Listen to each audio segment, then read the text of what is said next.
Je m'appelle Savin Yetman-Eiffel.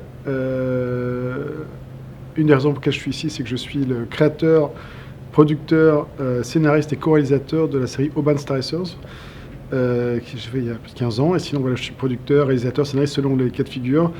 Et en ce moment, je fais plusieurs choses puisque j'écris une série pour Netflix Japon. Je co-réalise un documentaire pour Arte qui va sortir en 2023 pour le centenaire de la mort de Gustave Eiffel sur la construction de la Tour Eiffel avec un point de vue un peu différent de ce qui a été fait jusqu'à présent. Et puis, voilà, je travaille aussi sur un long métrage en images réelles, enfin en live, sur des punks à chiens, sur des honnards avec qui j'ai vécu plusieurs semaines. Et donc, j'ai tiré de cette expérience un scénario. Donc, je suis sur différents types de projets, différents types de médias. Mais toujours, ce qui me passionne, c'est de raconter des histoires et de faire passer de l'émotion.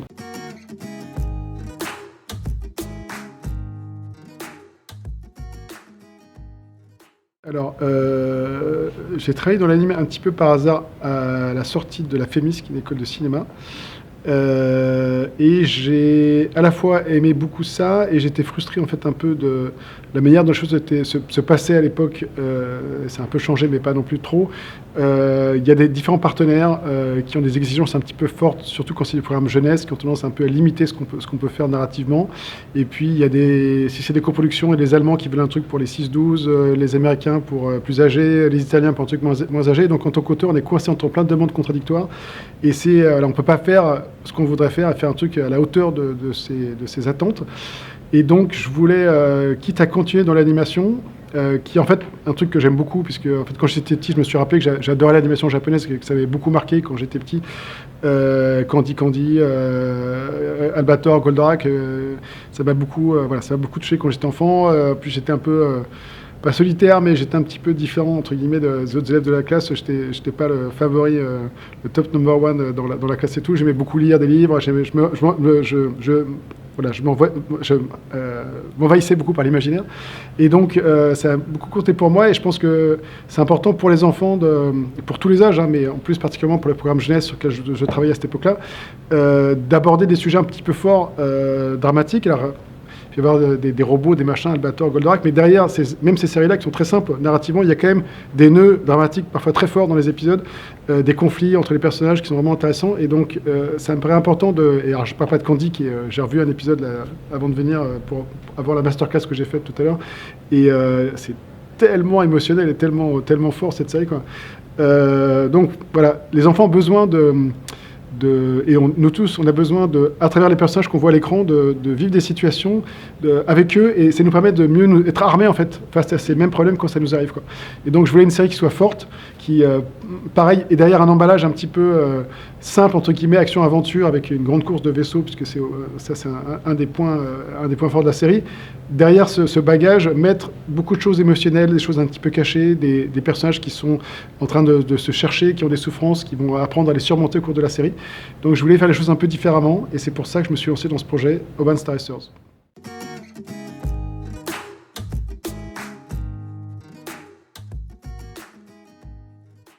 Alors, comme la série venait donc de cette envie un peu de retrouver les séries japonaises de mon enfance, et qu'on était tous dans l'équipe des grands fans d'animation japonaise, il y avait ce rêve d'aller produire la série au Japon, et justement de ne pas faire comme les séries habituelles qui sous-traitent en Chine, en Corée ou dans d'autres pays comme ça, avec beaucoup moins de contrôle et un résultat qui est très en dessous, souvent très en dessous des espérances. Donc on voulait vraiment...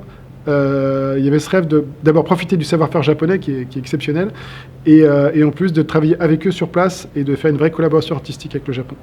On ne pensait pas que ça serait possible, mais petit à petit, à force de développer le projet, j'ai fini par toucher les gens de Bandai Visual, qui est une grosse société de distribution japonaise, et ils ont participé au financement, et ils nous ont aidés aussi sur place à trouver un studio qui correspondait bien à nos besoins, qui soit pas un trop gros studio, mais qui soit un studio plus à taille humaine, qui avait vraiment envie de se lancer dans l'aventure avec nous. C'était le studio Al Filmmaker. Et donc, on a pu monter cette production avec le Japon, partir là-bas et vivre 2 ans et demi sur place et vraiment travailler en collaboration. Alors, pourquoi est-ce qu'on a fait l'animation 2D là-bas et pas la 3D? Puisque dans la série, il y a de la 2D, de la 3D, puis de la 2D, 3D qu'on essaie de rendre le plus invisible possible dans les transitions entre les trois. Mais il y a ces trois type de plan. Alors, d'une part, une raison bête, c'est on avait besoin d'argent du CNC, il fallait qu'une partie de la production soit faite en France. Mais c'est pas une raison, pour moi, suffisante. Franchement, c'est pas du tout les choses qui me poussent à faire des choix artistiques comme ça aussi importants. C'est qu'à l'époque, la 3D, en fait, au Japon, était un petit peu en retard, pas en jeux vidéo, mais en production d'animation. Parce qu'il y avait juste quelques animateurs 3D qui se greffaient sur des productions. Et regardez des séries de l'époque, ça se voit vraiment que la 3D était pas bien intégrée avec la 2D, ça marchait pas très bien. Ils ont largement rattrapé ce retard depuis, mais à cette époque-là, c'était comme ça. Donc il y avait vraiment du sens d'avoir un studio 3D français. C'était le studio Pumpkin qui, en plus, dépendait du studio... comment il s'appelait le studio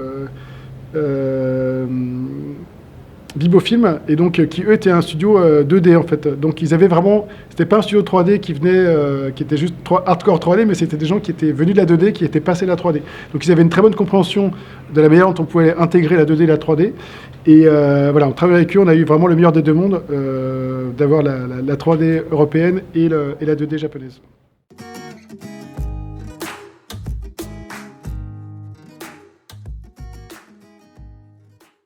Alors, pendant longtemps, j'ai toujours dit que ça s'était bien passé, mais en fait, il y a eu pas mal de clashs au début. On en a un peu parlé avec Thomas dans les streams qu'on a fait récemment. Donc, c'était un pari pour tout le monde, en fait, des deux côtés. Une collaboration avec l'étranger, c'est toujours un petit peu dangereux. Surtout que les Japonais sont pas du tout habitués à le faire. Et ça s'est parfois très mal passé par le passé. Ulysse 31, c'est une bonne collaboration, mais même Ulysse 31... qui a l'air d'être un exemple merveilleux, en fait, quand on parle avec les équipes, en fait, surtout françaises, comme j'ai pu le faire, il y a eu quand même, ça a été très compliqué par moments. Et je pense que sur la...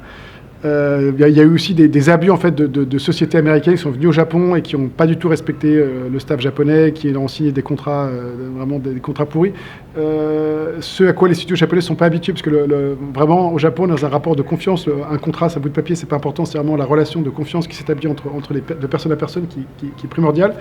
Donc c'était inquiétant pour tout le monde, et pour nous, il y avait le danger quand même de la barrière linguistique et des habitudes culturelles de travail qui étaient différentes.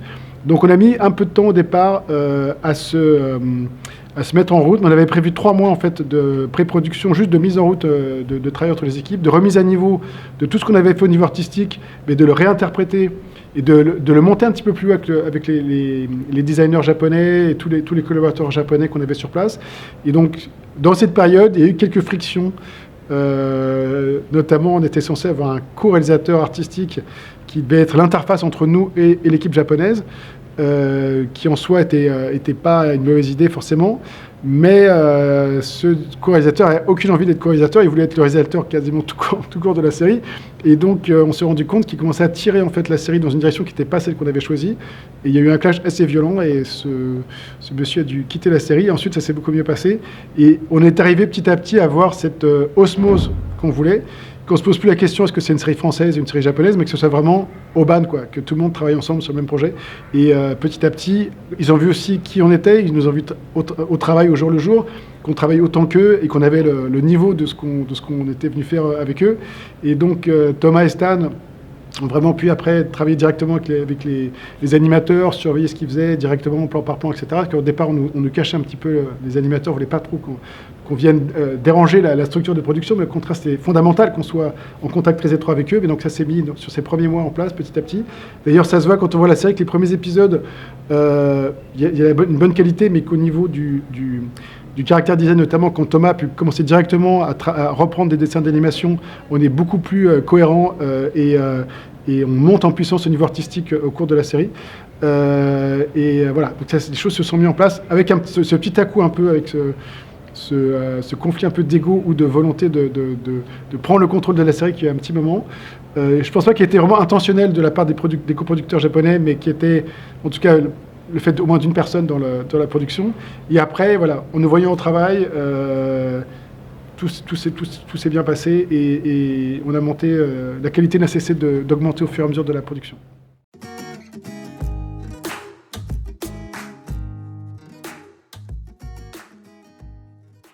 Alors c'était très épique d'avoir Yoko Kanno. Je me suis battu pendant plus de 2 ans pour l'avoir sur la série.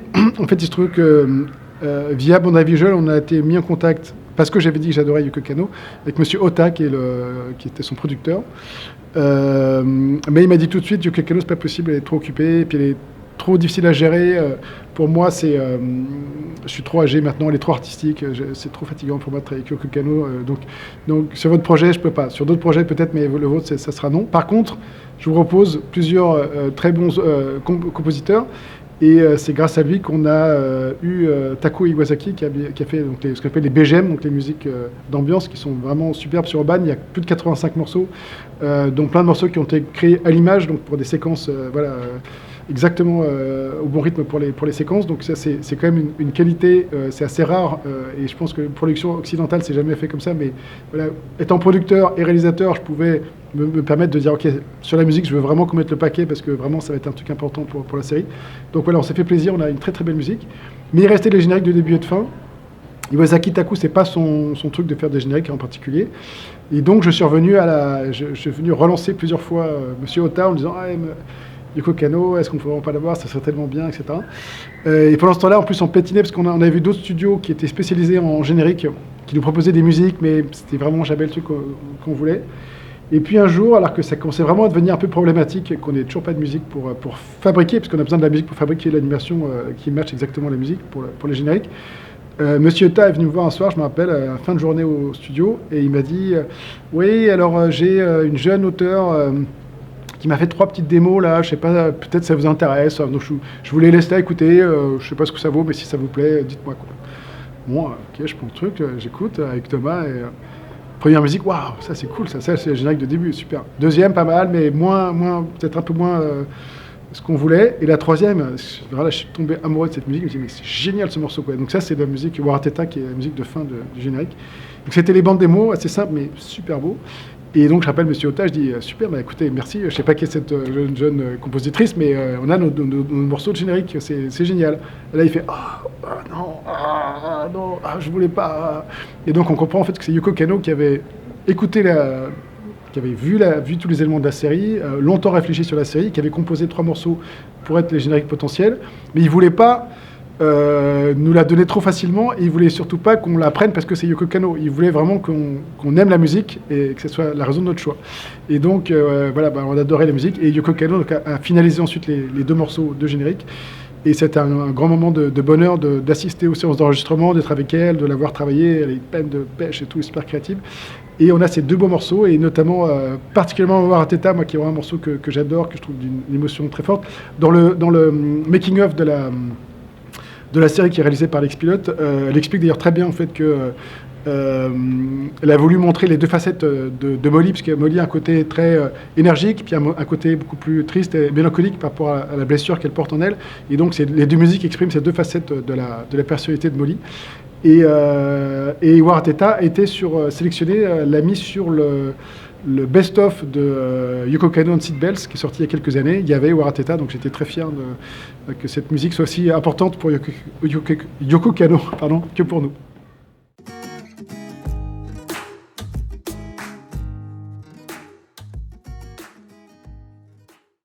Alors j'ai des futurs projets qui sont des vieux projets que je vais reprendre, et puis il y a des... Donc déjà, la chose très concrète, c'est le documentaire sur lequel je travaille en ce moment pour Arte, qui sera diffusé donc en 2023. Mais là, c'est pas de l'animation, c'est un documentaire sérieux, entre guillemets. Donc il y a des intervenants, mais aussi c'est un docu-fiction, donc il y a aussi certaines scènes qui sont jouées avec des acteurs. J'ai mon projet sur les punks à chiens, sur lequel je suis en discussion avec un producteur. En animation, on l'avait promis, maintenant que le Kickstarter a très bien marché, on se remet à travailler sur un projet de suite ou de spin-off d'Oban. Donc ça, c'est quelque chose qui peut être intéressant. Et puis, j'ai mon projet donc, pour Netflix Japon, mais l'autre projet sur lequel j'ai vraiment envie de travailler, c'est Les Deux Reines, donc un projet sur lequel j'ai passé beaucoup de temps, beaucoup d'années, un peu comme Oban, sauf qu'Oban, au bout des 10 ans, voilà, on avait produit la série. Sur Les Deux Reines, il y a une question de timing qui n'était pas bon. Les streamers n'étaient pas encore aussi forts qu'ils étaient aujourd'hui, et les chaînes traditionnelles en fait ne voulaient pas entendre parler d'un produit d'une série d'animation qui était plus adulte, et donc c'était pas le bon moment. Mais maintenant je veux retravailler sur ce projet qui me tient beaucoup à cœur, qui est une grande saga historique avec de l'émotion, des trahisons, des batailles, plein de choses incroyables, mais qui se base sur une réalité historique. Et donc je vais retravailler ce projet, et j'espère prochainement, avec aussi le projet de suite d'Oban, que ce sera quelque chose qu'on pourra faire dans les années qui viennent.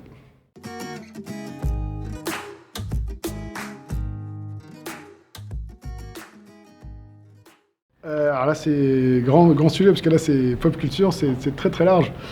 Euh, et pop culture aussi, ça peut se prendre de différentes manières. Est-ce que ouais, mais est-ce que si je dis, est-ce que on peut considérer de la pop culture, par exemple, Histoire de fantôme chinois, est-ce que c'est de la pop culture ou pas? Je sais pas, c'est pas vraiment de la pop culture au sens typique, mais moi je suis un fou de cinéma de Hong Kong, donc j'en ai mangé dans tous les sens, et quelque part c'est devenu de la pop culture maintenant que c'est devenu populaire et tout. Mais voilà, à l'époque, quand on avait beaucoup de mal à voir ce film, c'était pas de la pop culture, mais maintenant c'est devenu partie de la pop culture. J'adore le cinéma japonais, mais c'est pas vraiment de la pop culture non plus. Kurosawa, c'est pas vraiment de la pop culture. Mais alors, donc, vraiment pop culture, déjà, toutes les séries d'animation japonaises, on peut les considérer comme pop culture. Donc, et les mangas aussi. Donc, Les Trois Adolphes, ça, c'est un manga que je trouve exceptionnel. Nausicaa, le film et le manga, c'est mon film préféré de Miyazaki. Je pense que le manga est encore mieux, comme c'est souvent le cas d'ailleurs, mieux que le film, même si le film est génial, le manga est tellement exceptionnel. Donc, si vous ne l'avez pas lu, il faut le lire. Et puis, encore un petit dernier pour la route. Cowboy Bebop, quand je l'ai vu en fait, à l'époque, la première fois que je l'ai vu, au moment où c'est sorti, j'aimais bien. Mais je trouvais qu'on revenait à un format, quand même, une histoire par épisode, et je trouvais ça un peu un retour en arrière. Et avec le temps, c'est vraiment une série. C'est un peu le chant du cygne, malheureusement, d'un certain type de production japonaise. Mais au niveau des graphismes, au niveau des histoires, au niveau de l'émotion, et quand il y a le story arc qui se met en route, il est tellement fort. La fin est tellement surprenante. Voilà aussi une super série, quoi, que j'adore.